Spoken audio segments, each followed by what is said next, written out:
Good afternoon, folks. Welcome to another episode of Spilling Tea. I'm your host, Tiffany Daniels. We're going back to that horrible world known as the JRC. But before we do, and before we get to the usual disclaimers, this came up on my TL. We got a new conspiracy theory, folks, about what autism is. Okay, so this is coming from one of the allies out in the larger disability rights community out on Twitter. I'm going to keep calling it Twitter, Elon. Deal. Okay? It's still the Bird app on my computer.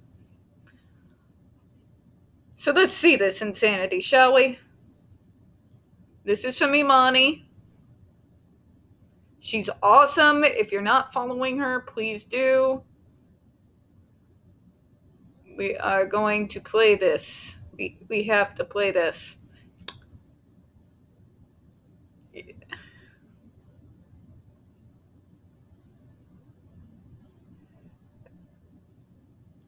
Alright, we're going to play that from the beginning.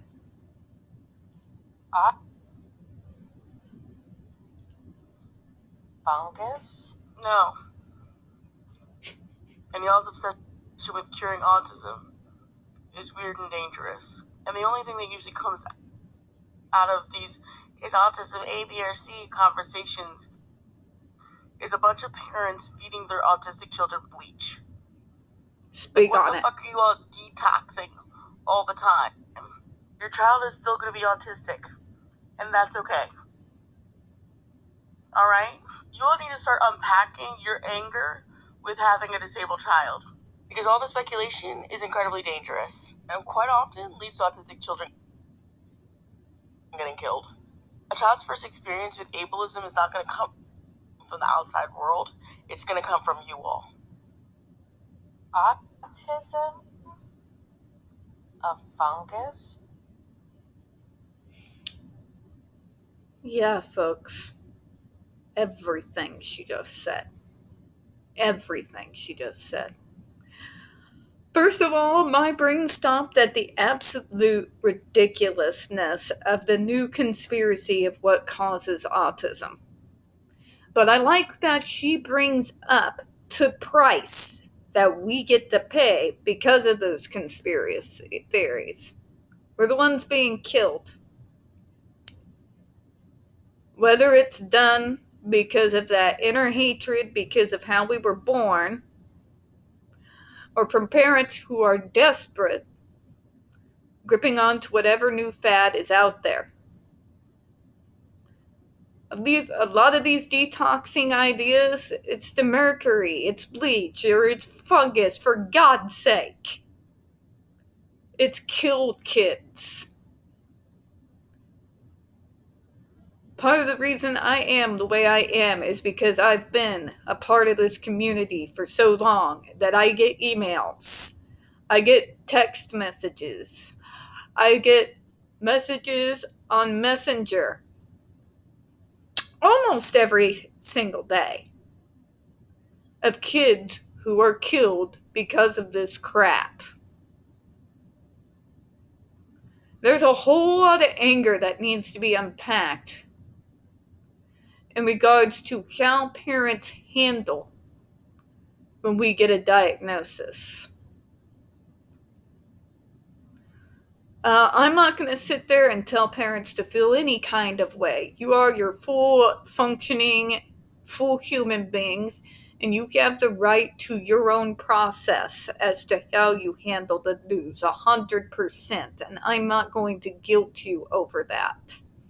Especially not with how, in particular, autism, in particular, other neurodivergent disorders are treated by the media, and the false information or the very leading information that they feed you does not paint a pretty picture. I understand that. But you can't fly to these so-called support groups when they are toting pseudoscience. Because not all of it's benign and just annoying. And even the so-called most benign, it still has ableism at its heart. You're still making your kid feel as though they are less than everyone else because of how they were born. You got to realize how this impacts us. Okay? I had so many consumers who didn't luck out with having two parents who had been in the medical field in one capacity or another, that had to deal with this. Remember who ultimately ends up paying the price. Like I said in the last video, remember who this story really is. Remember who the story belongs to. Okay? Alright. In the description box, you're going to find a link to the article that the Judge Rotenberg Educational Center doesn't want you to read. It's written by NeuroClastic, a small non-for-profit started by autistics for autistics, wherein they interviewed and surveyed over 900 ABA professionals in regards to the JRC's so-called behavior modification program. Matter of fact, the JRC doesn't want you to read this article so much, they've threatened NeuroClastic with a defamation lawsuit if they did not remove it from the website. Well, folks, NeuroClastic has refused, so you know the drill. Please read that article and share it on all of your social media. Also included in there is NeuroClastic's public statement regards to the defamation lawsuit threat, as well as a link to their GoFundMe. We are crowdfunding in case the JRC actually sees through with their threat.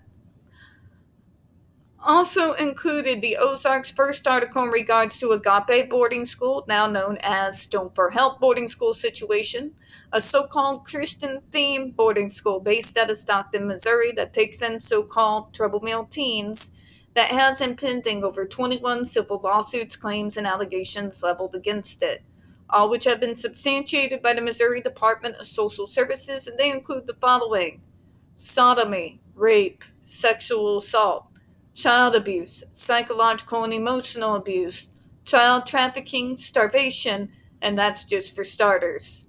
You have one former staff member arrested by the FBI, another a doctor still on the premises with full access to the boys up on multiple, again, substantiated claims of sodomy, rape, and sexual assault of the boys there. You got an attorney general too busy chasing after drag queens and trying and failing to defund public libraries to actually do its job, and well, you got our governor. Send help. Read that article, share it on all your social media. We got the other pertinent links to the Stop the Shocks campaign, including this interview of 4 mothers in regards to aversive therapies. Autistic Hoya's massive archive on the subject, from which we got the document we're going through now. Jennifer Masaba's behavioral sheet of shockable offenses. A clip out of the 7-hour ordeal undergone by Andre McCollins back in 2002. The templates and the ever-present, self-explanatory Change.org shut the Judge Rotenberg Center down petition. When we discuss the JRC, you're going to hear vivid descriptions of and catch clips of surveillance footage of people with disabilities being tortured and abused. If you do got your young children present, folks, as always, please use your headphones, alright? Trigger warning, this channel is marked not for kids for a reason. We use profanity on occasion and speak on dark subjects. If your child is 16 and younger and they are watching this, very obviously parental supervision is very much advised, alright? Okay. Interview results. We're about to go into it here. Mothers' responses are divided into 2 components: life prior to facility, life at the facility. Although most of our questions inquired about the years prior to the placement at the facility, mothers talk most about what happened while at the facility. Life prior to facility. Mothers relied heavily on their memory of events that occurred prior to the placement at the facility, but also, when available, used their own written records to verify their recall. Keith's mother had an organized box of records, which she used to help recall dates and events. Heidi's mother provided us with a historical chronology of events and occurrences, which include information about schools, hospitalizations, medications, and legal issues. Andrew's mother requested that her daughter participate in the interview and used her to corroborate sequences of events. This section describes the parents' perceptions of the history of their child's problem behaviors and the educational and behavioral experiences and process of referral to the facility. Again, part of the problem, parents, is all the focus is on the behaviors. If you have a treatment program and you are dealing with a doctor who is absolutely hyper-focused on your kid's behaviors and not on an overall treatment program, find you a new doctor. Okay? Because any doctor worth their salt is going to first do a full functional assessment. And everything in the treatment program is not all going to be up front and center, nothing but behaviors. Full functional assessments are supposed to lead to the types of programs that affect overall life, period. Okay? It also focuses on strengths, areas we can build on. It deals with education. It deals with life skills. It deals with an all-over picture. So if you get a doctor and he, after an assessment, focuses on nothing but the behaviors, find you a new doctor. Because this is not going to have any form of progress that's going to have real results out there in the real world. I just wanted to make sure I got that out there in case anyone was wondering. History of problem behaviors. According to the mother's reports and a review of any records available to us, problem behaviors emerged in the early years. As shown in Table 1, problem behaviors reportedly began for Keith at the age of 2, Carla and Andrew through preschool, and Heidi at around 3rd grade. Although 4 mothers did not have data of frequency of behavioral incidents, they provided us with information regarding the changing topography of their children's problem behaviors. For 3 of the students, Carla, Heidi, and Andrew, the problem behaviors grew more serious across time. Keith's problem behaviors were severe from age of 2 and remained so across time. Again, I want to bring this up, and I want you all to listen to me when I say this. When the focus is only on the behaviors, no matter how early that they start,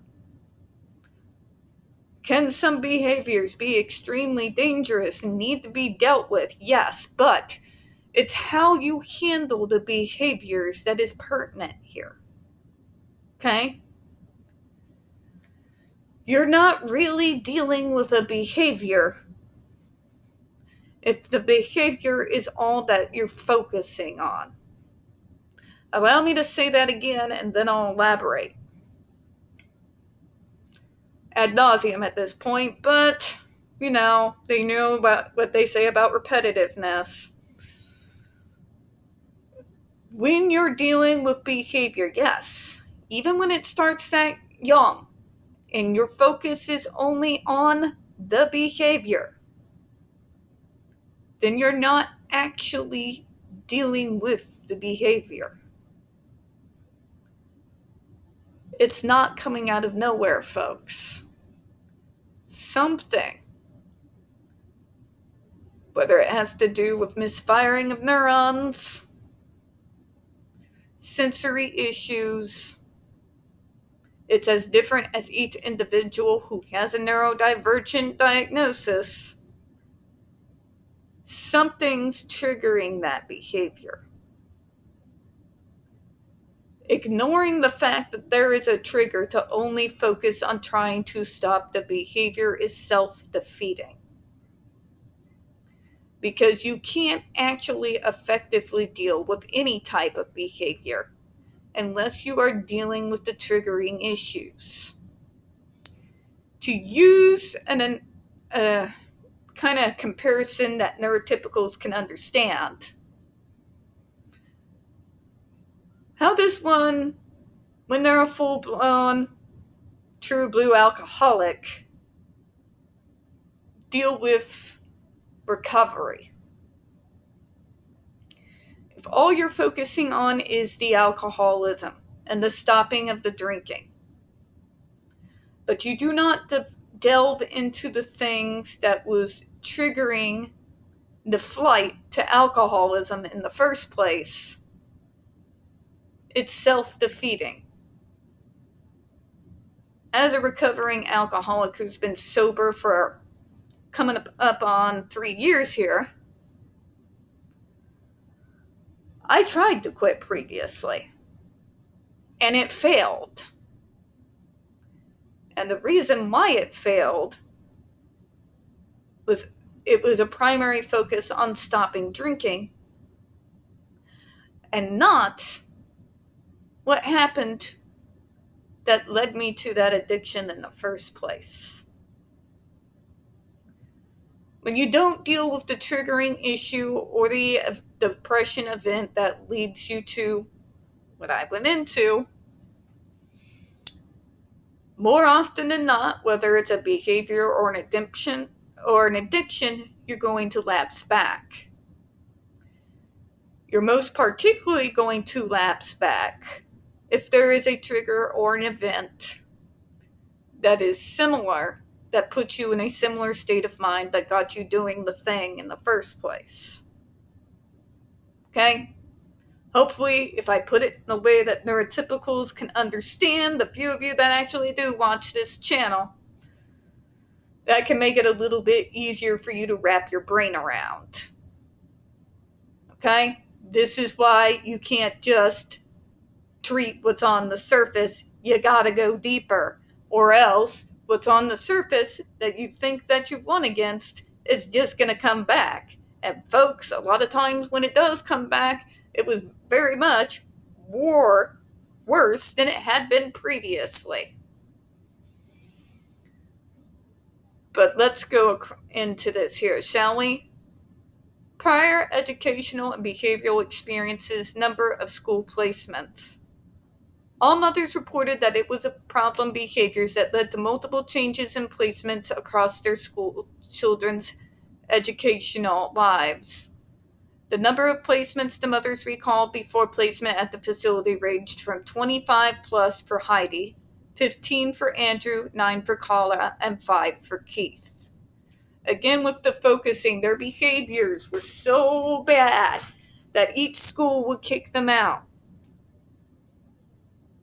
But these schools get ignored, don't they? Call me biased if you wish to. But if your kid's going through schools like most people change their underwear, you have to wonder what's going on at these schools, right? As far as public schools aren't built to deal with us. I'm going to put it out there for you as a person who suffered through public school as an autistic. They're not built to deal with us, okay? They're built for neurotypical kids. They're basically a time shoot from between when these kids go to school to either a fast food job or into college. One of the two, depending on how privileged the individual is. Sorry, I come out of Missouri. That's just kind of how it's designed out here, folks. All right? Most of these schools, particularly out here in Missouri, where the majority out here is rural, their special ed departments are on a shoestring budget. They have one teacher for a room of kids that can go up into the 50s. More often than not, that one teacher, unlike the larger schools, like say in Springfield, Kansas City, or St. Louis, it's just them, folks. There's no teacher's aide. Okay? So, these kids get shipped to other schools. And not all schools are created equal. A good majority of these other special ed schools do not specialize in autistic or other neurodivergent kids. They specialize in other kids, and that's okay. I'm not knocking that. It's a beautiful thing. But if these kids are getting shipped from school to school because these school districts do not have the education or the understanding, because their budget can't afford for them to be educated to get the understanding, you can see how one kid can get shipped to several schools. Everybody wants to blame the behavior. People need to start looking at the system. Allow me to say that again. Everyone wants to blame the behavior, but you got to start looking at the system. These poorly funded, barely standing special ed budgets, where money keeps getting taken out by state and federal government every single year. These desperate schools trying to ship these kids to other schools without the proper education or tools to be able to send these kids to the proper schools that are best going to suit them in regards to their diagnosis. It's a recipe for repeated failure. Think on that. All mothers reported that these transitions from school to school or school to hospital or juvenile justice facilities were difficult for both child and family. In general, mothers felt their children's schools unfairly changed placements to relieve themselves of the responsibility of supporting their children rather than making decisions based on their children's needs. What did I just say? What did I just say? But to these mothers, I say you got to be fair. Now, I'm not saying these people are stellar individuals, okay? Not what I'm saying. But you got to look at it realistically. These schools, especially these rural schools, do not have the budget to send these special ed teachers to get the education that is necessary, not just in dealing with an autistic kid, but for those individual ones that are also neurodivergent. You don't know how often I've seen those poor special ed folks scrambling, trying to figure out how best to help the ADHD kids, okay? Because they were scrambling. It's like watching a poor chicken with their head cut off. They want to do the best for those kids that they can. They 100% care, but they don't know what to do. The school district does not have the kind of money needed in the special ed department in order to be able to take care of these kids. What happens is usually the school board gets involved. None of them are even less educated on the subject of neurodivergence than the poor special ed teacher.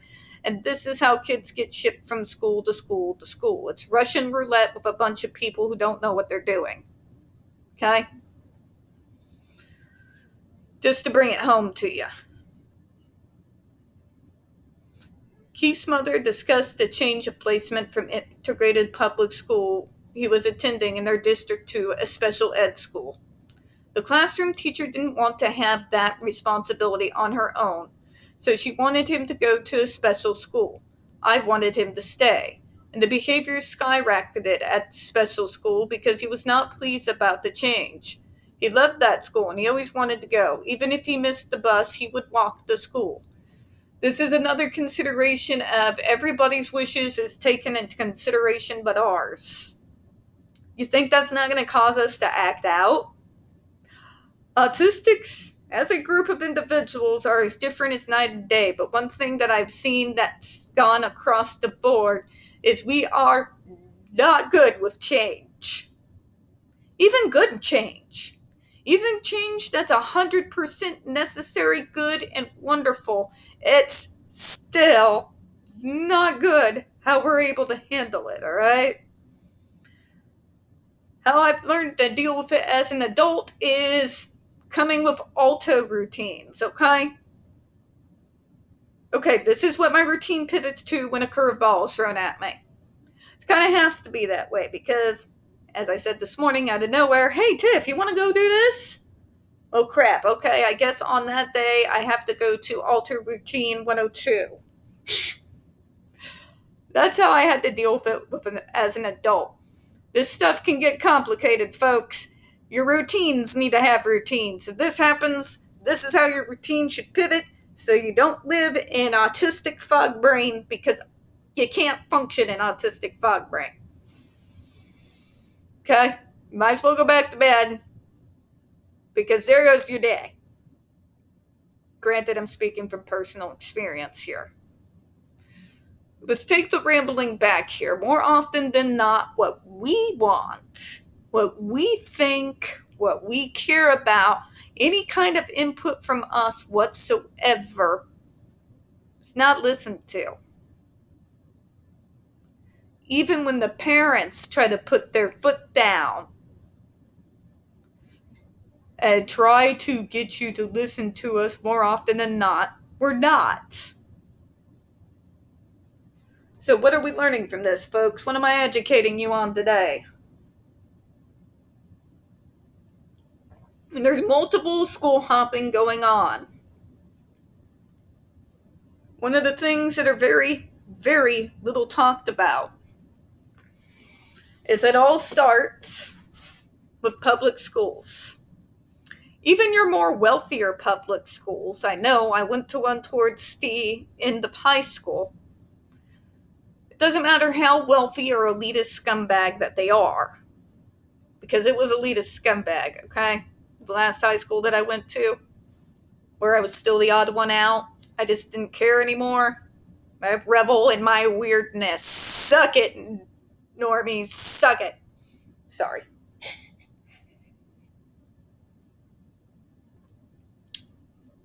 Trust me, I was even worse and more obnoxious with it back then. I rubbed my weirdness in their face. Deal. Anyways, wow, that came off dark. The point is, public schools are not built to deal with us.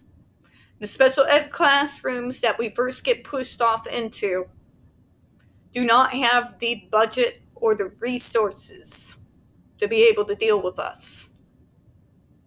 So more often than not, the suggestion comes to place us in a special school. When the school districts and the school board takes over, because they're the ones who handle those budgets that get us sent off to these other schools, are not even as educated as the poor special ed teacher who's not all that great when it comes to neurodivergence, not because they don't want to be. Hear me on this. I have an aunt in special education who happens to know quite a bit about neurodivergence. But, yeah, shoestring budget, folks. And these schools aren't lining up to put more money in these teachers' hands to go get more education, so they have more knowledge on the resources out there so they can help guide where these kids get sent to. School hopping is not 100% the child's behaviors. It's also involuntary ignorance. Okay? Not all special ed schools are made equal. You do want to find the ones who specialize in this area. And when I mean specialize, I'm not talking about the JRC. I'm talking like the schools like Rivendell, that we now have been successful enough, and yes, I'm very, very proud of that. That Rivendell, yes, named for that Rivendell, is now taking in out-of-state kids. Their specialization is in autism. It's in the new school of the treatment programs. It specializes in person-centered planning, and for those kids who need it, a combo of person-centered and positive behavioral reinforcement, as well as education. They are their backbone of Rivendell. It's the full functional assessment, IEP, and IDEA. Okay? But the education needs to start getting out there somehow, because these schools can't afford it, especially not the rural schools. Okay? And let me tell you something else about rural schools. The money that they do get in surplus every year, federal and state, goes to sports. Okay? Always has, always will. Even the music programs are on a shoestring budget, and you better hope that you have someone as stubborn and annoying as my favorite teacher, Mr. Akers, to be able to get even those programs somewhat decent funding. Okay? All right. We're going to close out on that, folks. We don't get very many views on this channel. The few that we do get do tend to get removed from time to time. Please don't forget to hit the like button, hit subscribe. Don't forget to hit the comments. I do appreciate your time. And as always, folks, we here at Spilling Tea hope you have a good one. Bye-bye, everyone.